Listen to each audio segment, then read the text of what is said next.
The original Final Fantasy VII can be a pretty glitchy game, to the point where the game can be broken by just dismounting a Chocobo. This is Cloudsurfing, a state where the player can walk around seemingly completely unaffected by the physical geometry of the world, passing over rivers, through mountains, and under the ocean at will. This is how Disc 1 Skip, Kalm Skip, and some other techniques used in speedruns work. The quick explanation is that a use after free exploit results in unintended data being used for collision detection, but to fully understand what's going on here, we must take a look into the techniques the developers used to create such an expansive world map under the limitations presented by the PlayStation hardware, and a couple of the mistakes they made along the way. This is Cloudsurfing, one of Final Fantasy VII's biggest glitches, explained. If I have additional information, there will be a note in the bottom right corner. Check the description for a document where you can find these additional details. Final Fantasy VII's world map is basically one big 3D model, and like pretty much all 3D models rendered on computers, it consists of a mesh of triangles. The world map is so big though that putting the whole thing in memory would be a problem. The game solves this problem by only loading the small area of the world map around the player from disk at one time. The map is divided into square chunks, each of which consists of all of the triangle data for that square area, while also being small enough to fit in about 4.5 kilobytes uncompressed. The triangle mesh is also formed so no triangle crosses the boundary between two chunks. Each triangle is a part of exactly one chunk, both in physical space and in memory. This means that the game only needs to load a few of these chunks, just enough to display only the world the player could see. Combined with this curved world effect, where the world appears to fall away as it gets farther from the player, the game gets away with only rendering chunks in a 5x5 grid centered around the chunk the player is currently in.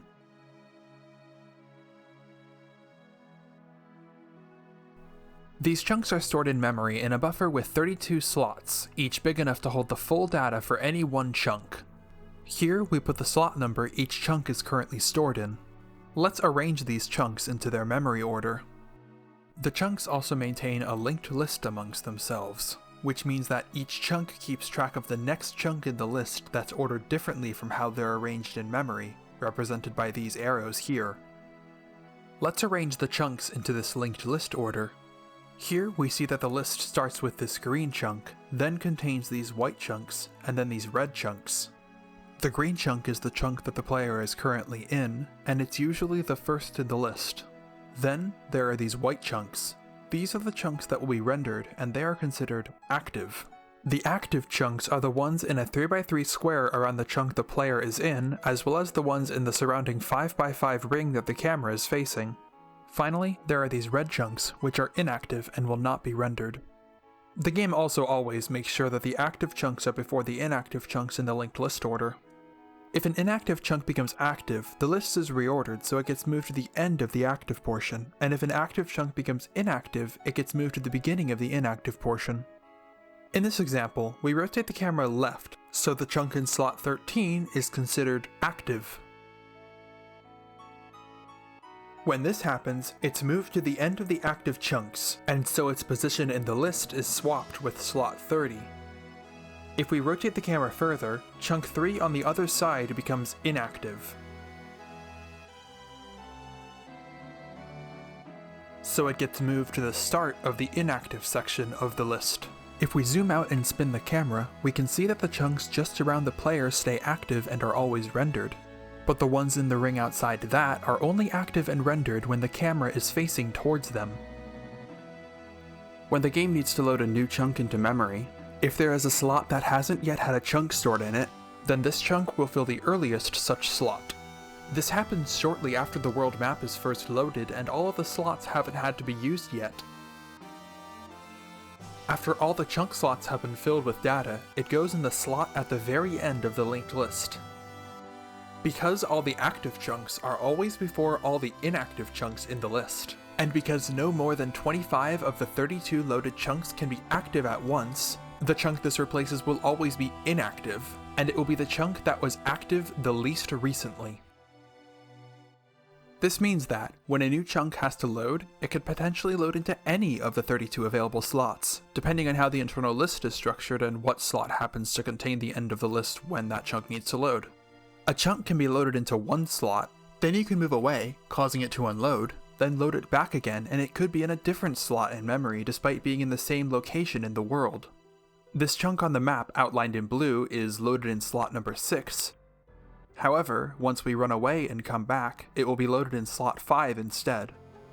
In addition to the structural mesh of the world map, there also exist objects that can traverse it freely, called entities. These include the player, Chocobos, vehicles, the weapons, and some stationary structures such as the Junon Cannon and the Gold Saucer. They each have a position on the world map and a model ID that controls which model they display as and what type of entity they act as. All of the data of the loaded entities is kept in a section of memory, and the loaded entities keep track of a linked list amongst themselves, similar to the list of chunks.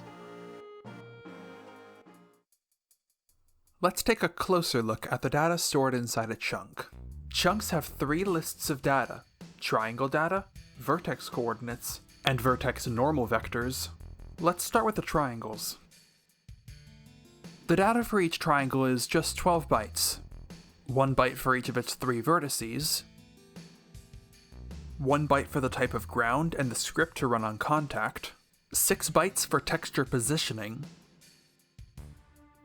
and 2 bytes for the texture, world region, and a couple of miscellaneous flags.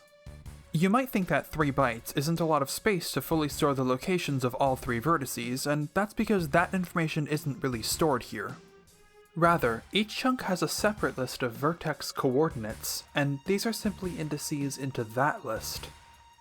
The list of vertices is located immediately after the list of triangles, and each vertex in the list is stored in 8 bytes, 2 for each of the X, Y, and Z positions, and an additional unused 2 bytes for padding. After the list of vertex positions comes a list of vertex normal vectors, which are also 8 bytes each, with 2 for each of their X, Y, and Z coordinates, just like positions. These are used for lighting, and in general, they point in a direction perpendicular to the ground. So, the chunk data that's loaded from disk into memory is like this. A 4-byte header, which just contains the number of triangles and vertices in this chunk. Then, the triangle data, with each triangle listed one after the other in this space. Since each triangle takes up 12 bytes, the size of the section that defines the triangles is exactly 12 bytes times the number of triangles. Right after the triangles are the vertices, each one after the other in order just like the triangles. These take up 8 bytes each. Finally, right after the vertices are the normal vectors. These 3 sections are all laid out in order, and the game uses the number of triangles and number of vertices to figure out where the triangles, vertices, and normals start. When the game wants to fetch a specific numbered triangle, vertex, or normal vector, say the nth, it simply goes to the start of that section, then goes forward n bytes times the size of one element, and fetches the data there. The collision mesh also has each triangle keep track of its ground type, which determines whether the player can occupy it while walking, or while in a vehicle, or a particular chocobo. As an example, the player can traverse on triangles flagged as grass, or as forest, or as wasteland, but not on triangles flagged as mountain, or as ocean. The tiny Bronco can only occupy rivers and shallow ocean, whereas colored chocobos can occupy more types of ground. This also determines what kinds of encounters appear on that piece of ground. This of course means that the game needs a way to determine what triangle the player, or any other point in the world, is on. For that, the game has a procedure that determines, given a particular triangle and a point, if the point is on the triangle. Well, rather, it determines if anywhere on this vertical line intersects the triangle, and it also calculates the height at which the intersection occurs. Figuring out if a point is contained within a 2D triangle is pretty simple. A triangle simply consists of 3 edges, which are just line segments between 2 of its vertices. If we extend these line segments infinitely, we can see that the middle of the triangle is simply the area that is on this side of this line, this side of this line, and this side of this line. Here are 2 points, x0z0 and x1z1. Consider the point slope form of the equation of a line that passes through these points. We can substitute the computation for the slope m, then do a little bit of algebra. And now we have an equation where if the left side expression evaluates to exactly 0, then this point is precisely on this line. Otherwise, the point is not on the line. But what if we change this equality to an inequality? Now, it also describes all points on one side of the line. We can change the inequality to change the exact area this describes. Now, the edge is no longer included. We can also change which side of the line is described.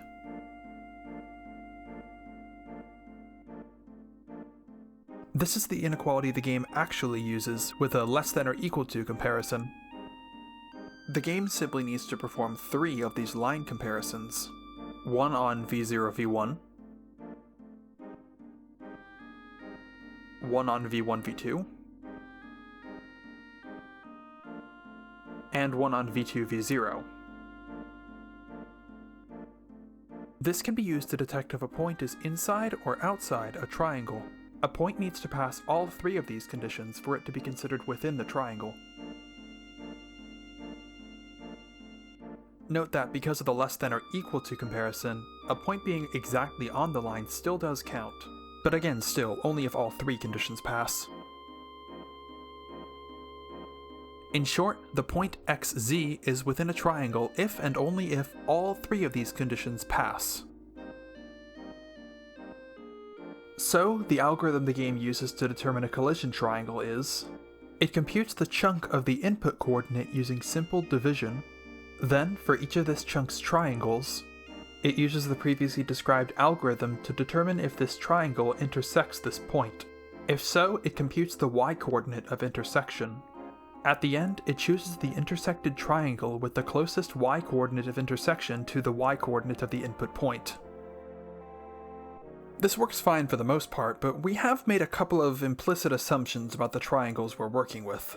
For example, consider this triangle. What do you mean that's not a triangle? It's simply the edges between these 3 vertices right here. Okay, I suppose I should rotate the camera. Now do you see it? Well, the collision detection algorithm doesn't really see it, since it only considers triangles from a top-down view. Because of this, some weird stuff happens. When computing an intersection for a triangle like this, the triangle's 3 vertices are all collinear, reducing the triangle to a single line with no surface area. The collision computations determine if the given point is on this side of the line, and on this side of the line. As such, nowhere outside this line will collide with this triangle. Exactly on the line itself, both of these checks pass, so it's possible to interact with this triangle within it. But there's nothing here that limits the interaction to being within the triangle.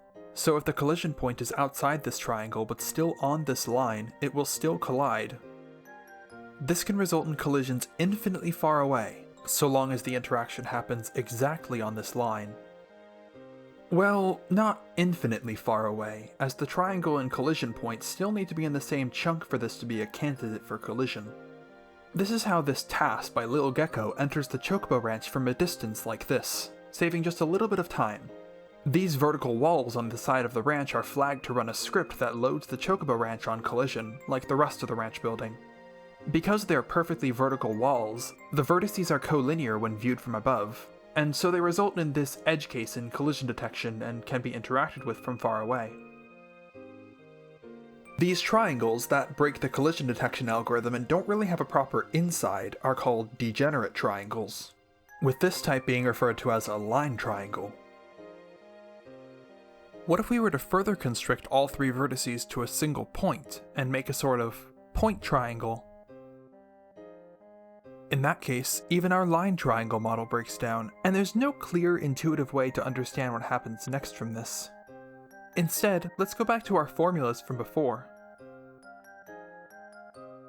If all of the points have the same x and z coordinates, these 6 differences here all evaluate to 0, which simplifies the inequalities to remove the input coordinates entirely. Instead, these expressions always evaluate to 0, which is less than or equal to 0, so these 3 conditions always pass, and the triangle is always considered to be collided with, so long as this triangle is a possible collision candidate. As such, we can draw the effective collision area of this triangle as, well, everywhere. Considering how broken this type of collision would be, it's no surprise that there are 0 naturally occurring point triangles in the game. This turns out to not really be a problem, though.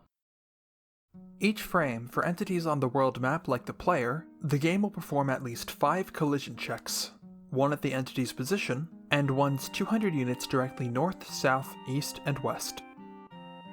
The 4 radial checks are used to ensure the player doesn't get too close to an impassable surface triangle and should try and slide towards the side instead. If that were to happen, there would also be many more collision checks to ensure where the player was repositioned to is valid. Considering that each of these point checks has to look through all of the triangles in a chunk, of which there can be over 100, doing this so many times can be quite redundant and wasteful, don't you think? Well, the developers apparently also thought so, and so they optimized for this.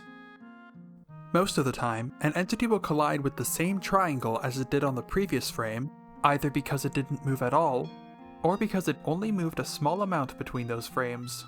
Also, the radial collision checks often collide with the same triangles as the central collision check, since they're so close. As such, the game has entities remember the last 6 triangles they collided with, and they check those triangles first when performing collision detection. These records of triangles are called stored triangles, and they contain a pointer to a triangle in memory. This is just a value that represents where in memory the triangle data can be found, and it points to the chunk data from earlier. Triangle pointers effectively end up pointing to a specific slot number and a specific triangle number within that slot.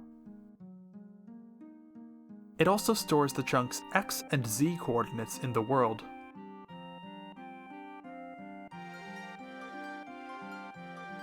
Each entity has a list with room for 6 of these, one for each of its 6 stored triangles.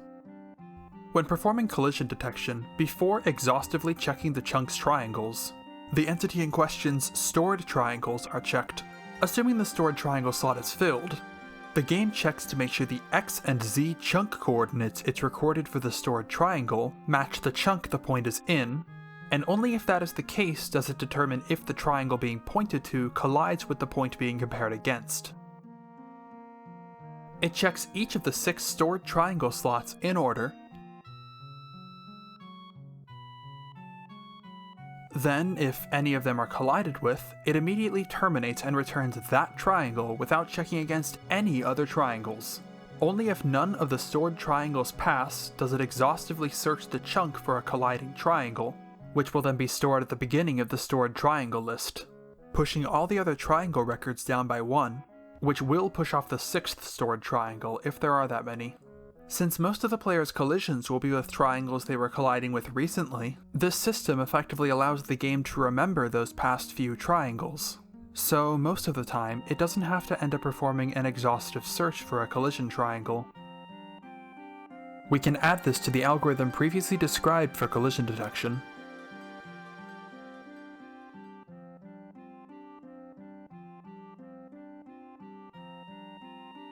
And this forms the full and complete algorithm. Now, what if we were to have an entity store a triangle, but then unload and reload its chunk?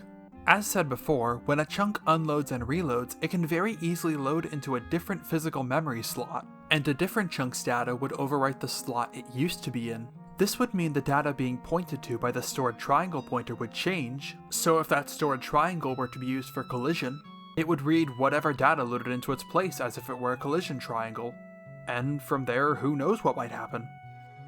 Well, the developers thought of this. Whenever a chunk unloads, the game searches through the loaded entity list and clears all stored triangles that are recorded to be within the chunk that unloaded. So it compares the chunk to be unloaded's x and z coordinates with the stored triangle record.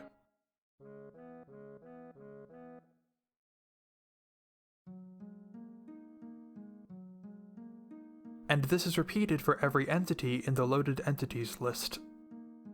As such, there shouldn't ever be a situation where one of these stale references actually exists in memory. On an unrelated note, let's talk about riding chocobos. When you enter most vehicles in the game, such as the buggy, tiny bronco, submarine, or highwind, the player character entity is completely removed from the list of loaded entities, and a completely new player is spawned into the world when you exit the vehicle, which resets the player's state back to how it would be when spawning into the world for the first time. This is fine, since the player character isn't needed while in control of a vehicle. The vehicle is simply set to be the current player character, so the game knows to make the player have control over it instead. This isn't how the chocobo works though, as it needs to keep track of the player so it can be drawn and animated on its back. Instead, the game uses a different system for when one entity is riding on another entity, where the mount keeps track of a separate pointer to the rider, and the rider is removed from the loaded entities list. Then, when the rider dismounts, they're added back to the entity list without being reinitialized. This doesn't seem like a problem at first, but remember how when chunks unload, they clear their stored triangles in all entities in the loaded entities list? Well, entities riding other entities aren't in the loaded entities list. As such, their stored triangles simply aren't affected when a chunk unloads. So they can keep stored triangles that have old and stale references to their triangle data. Riding a chocobo actually also provides a mechanism to preserve stored triangles as well. Since you can ride a chocobo instead of moving on foot to travel away from the chunk to unload, that distance can be traveled without the player character entity performing collision checks and adding too many stored triangles, since all the collisions happen with the chocobo entity instead. If alarm bells haven't started going off in your head, consider this. What happens if we get a stored triangle in some chunk, get on a chocobo to preserve the stored triangle, run far away so the chunk unloads, run back to the chunk, then dismount the chocobo? The player has a stored triangle with this chunk's X and Z coordinates, so the game will test if the player collides with the stored triangle. However, the stored triangle pointer itself has not been updated, even though the underlying data has been changed. We unloaded and reloaded the chunk, and the chunk quite likely did not load into the same physical slot in memory, and as such, a different chunk's data is populated in that slot instead. This means that the game will read data from a different chunk and interpret whatever it reads as data for a triangle in this chunk. To see the implications of this, consider this triangle, number 123, in this chunk here, 2114. It's a grass triangle that connects vertices 88, 89, and 55. Let's go one chunk west to chunk 2014. Here's this chunk's vertex 88, 89, and 55, which could form a triangle that looks like this. Now, here's this chunk's triangle 123. It's a cliff face triangle that connects a different set of 3 vertices. Let's touch it to add it to the player's stored triangles, then get on our chocobo and ride away to unload the chunk. This chunk is stored in slot 5, and we can see that slot get filled with a different chunk when it unloads. Despite this, the player's stored triangle pointer doesn't change, even when that slot ends up holding chunk 2114's data instead. Back in the original chunk, if we were to dismount the chocobo, this would be the first stored triangle checked against for player ground collision. The collision would occur in chunk 2014, so this stored triangle would be used, but its triangle pointer now points to chunk 2114's data, which is where the vertex indices, ground type, and script ID are read from. These vertex indices are used with the correct chunk's vertex data, so this ends up being the triangle it tests for collision. It doesn't matter that this triangle doesn't actually exist in the world, the game still tests for collision against it anyway.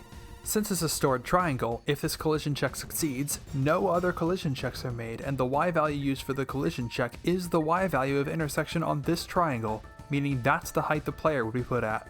Since the game now treats the player as if they're standing on this big triangle, there's now nothing preventing the player from walking over the ocean like this, within the bounds of that triangle. When this triangle is originally stored, here is the triangle data in slot 5. Let's scroll down to triangle 123. The rectangle means that the pointer is pointing to this section of data, When this chunk unloads and this slot is used for chunk 2815, the triangle data is replaced with the data for the new chunk. The pointer doesn't change, but the data being pointed to does change. When the slot is then used for chunk 2114, the data changes one more time, and now this is the data that ends up being compared against for collision. Again, it doesn't really matter that this triangle doesn't actually exist in the world. The collision algorithm still performs a check with it anyway. Bumping into the edge of this triangle results in collisions with normal ocean geometry, which adds more stored triangles to the front of the list, and pushes the stale reference further down. Eventually, it will get pushed off the end of the list and deleted, which will result in the game no longer testing for this collision that allows us to move out of bounds, and the player will be stranded in the middle of the ocean. With no walkable terrain anywhere, the player will be entirely unable to move. Also, starting a battle completely unloads the world map from memory, meaning all stored triangles are completely erased, so after returning from the battle, you will also be stuck if you got the battle over inaccessible terrain. This lets the player move out of bounds by creating triangles that use different combinations of vertices. As it is though, this is fairly limiting if we simply replace one triangle with another valid triangle from a different chunk.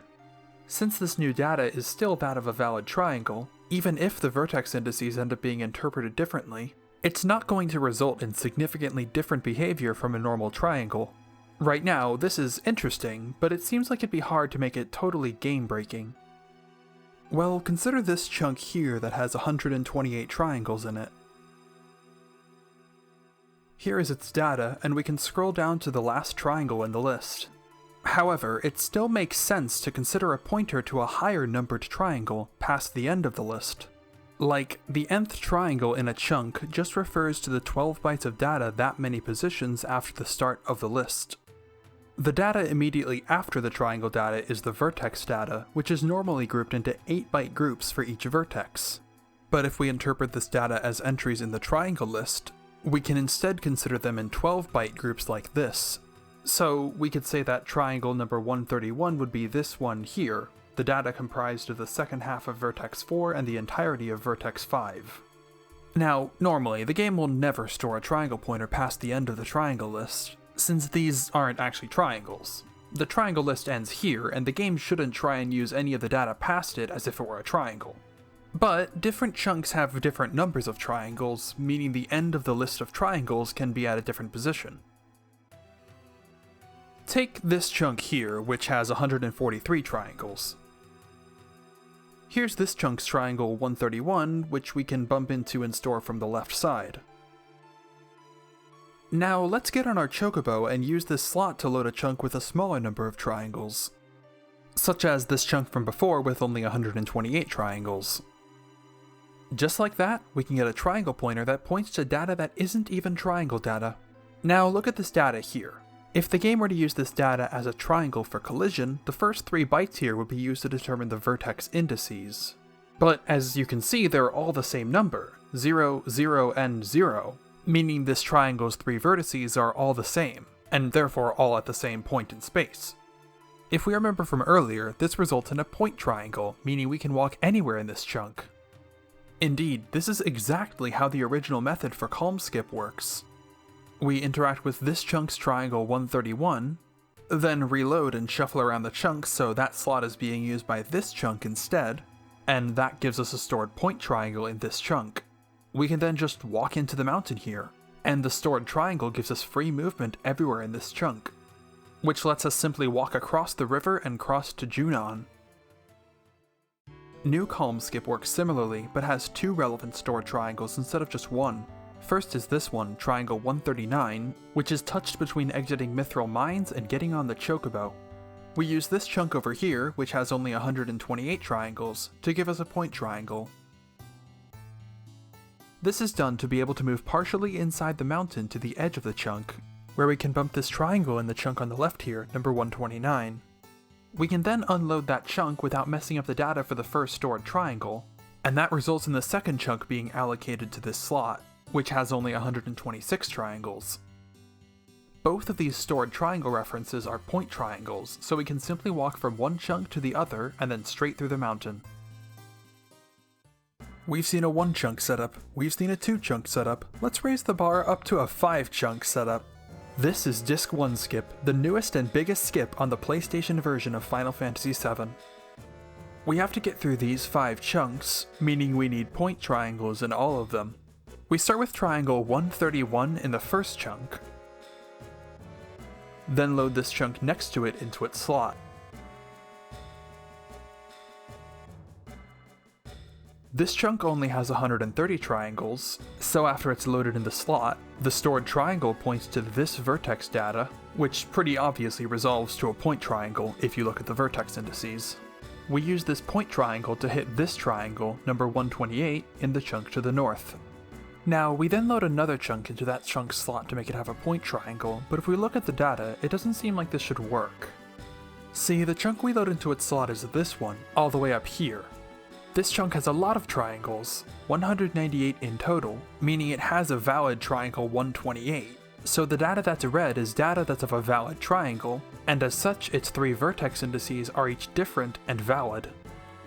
However, the vertex coordinates are resolved based on the vertex list of this chunk, and this chunk only has 82 vertices, whereas the vertex indices that are used are 92, 112, and 113.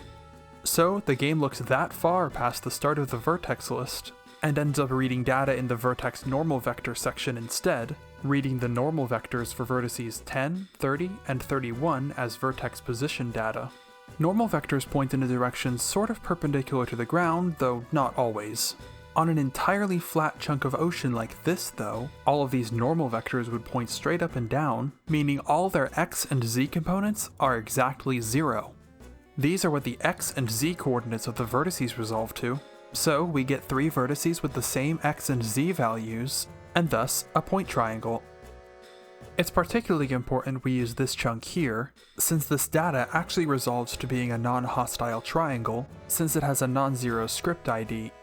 This helps a lot with the setup for doing the trick on a real PlayStation console. The y-coordinate ends up being far below the surface of the water though. We then hit this third triangle, number 55, in the chunk to the west.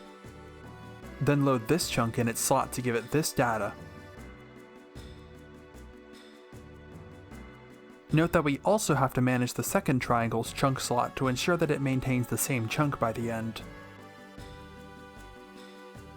This chunk has a triangle 55 here, with vertices 103, 104, and 102. Whereas this chunk only has 97 vertices, so the vertex coordinates resolve to the normals of these 3 vertices, all of which have 0 x and z magnitude.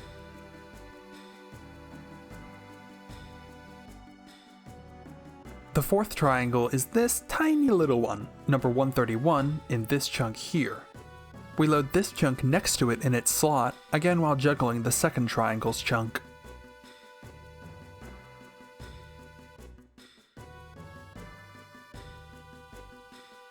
This results in another easy point triangle. Then the 5th and final triangle is this one, number 158 in this chunk. Interestingly, because this is also the same chunk we used for the second triangle, the 2nd and 5th triangle pointers now both point to the same chunk slot. So it must end up holding a chunk that works for both point triangles before we can traverse the whole distance. This means it can't be this chunk anymore, since the 5th triangle can't possibly be a point triangle when it's pointing to its original intended data. We juggle these 2 chunk slots to get good data for the 2nd, 4th, and 5th triangles by putting them both in the ocean. These middle of the ocean chunks always have the same 128 triangles, so it's easy to get point triangles with them using high-numbered triangle pointers. Now we have all 5 point triangles and can cross the full distance to the Forgotten City.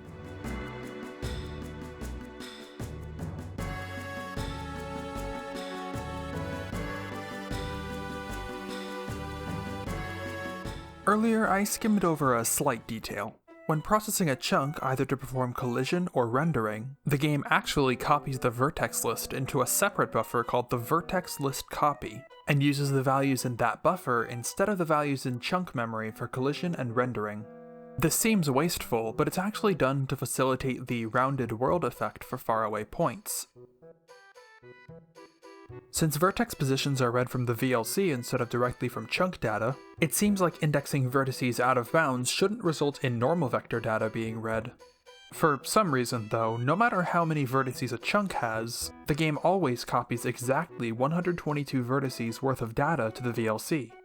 The game will actually read the vertex list out of bounds and read normal vector data and copy and transform it as if it were vertex data. No chunk has more than 122 vertices, so any valid triangle data will never read the VLC out of bounds, even if the triangle is for a different chunk. However, invalid triangle data could have higher vertex indices and read past the end of the VLC. Indices 122 through 127 should always be 0, but anything past that reads from a different buffer whose contents are highly variable and are dependent on the exact position and rotation of the camera, making these vertex indices effectively unusable for Cloudsurf setups. We'll end the video with visualizations on some more Cloudsurfs that are used in speedruns. Mountain Skip is used in Disc 1 skip runs as a part of completing the Corel Huge Materia quest with the train. Since such a run wouldn't lower this drawbridge, it's still up and prevents travel from the town to the reactor. This is a fast alternative, though it requires buying a Chocobo stable and putting the Chocobo from earlier into it. Here's the initial triangle and chunk, and here's the chunk we overwrite it with.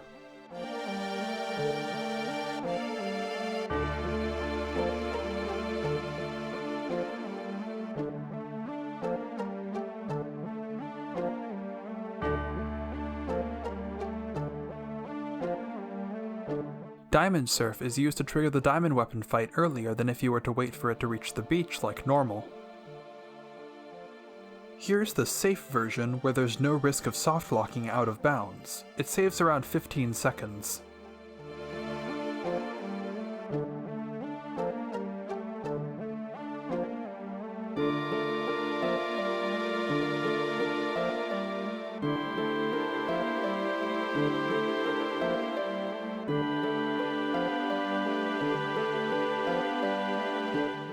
Here's the risky version, where you need to travel some distance where you could possibly get an encounter and softlock out of bounds, but it saves 30 seconds total.